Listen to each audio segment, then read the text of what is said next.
He didn't even say anything to Kylie as he left. He just got up, left the room, left the building, got in his vehicle, and drove to the location. He had a backup team following closely behind him. He didn't truly know how many people Austin had brainwashed. He pulled up to the coordinates to find a normal-looking, quite large and very beautiful colonial-style house. It was about 30 minutes outside of town, and the nearest neighbor was miles away. The perfect place to keep the unwilling. He parked his car at the bottom of the hill, out of view, and tracked through the woods on foot. When he made it to the top of the hill, he hid in some bushes and just watched, hoping to catch a glimpse of one of the missing teachers or one of the bows. It didn't take long before he spotted Axel in a window, playing with a tow truck. He didn't wait for the backup team. He knew they'd be there soon. He made his way towards the front door, weapon drawn. He knocked loudly 3 times and was surprised when Austin opened the door. Principal Austin, you are under arrest for the kidnapping of Levi and Axel Miller. He looked surprised as Detective Mick pointed the gun at him, then pulled him to turn around.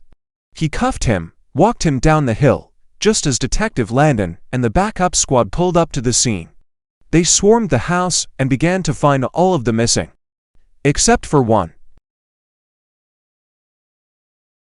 Where is Mrs. Weston?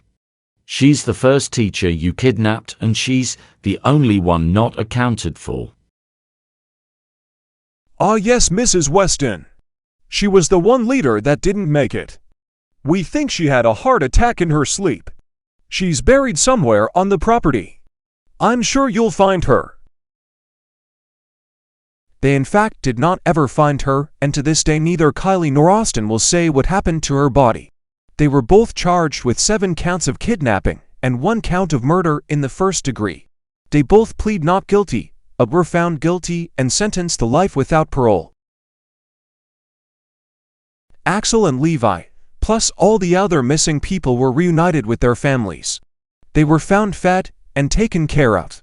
Some had taken small beatings from Austin for trying to escape, but for the most part they were left unharmed. Part of Austin trying to build perfection. Detective Landon decided to retire after the case was solved, to focus on his family and to try to save his marriage. Axel and Levi lived with Lucas happily for the rest of their youth, and the NWO was shut down for good. The end. Thanks for watching.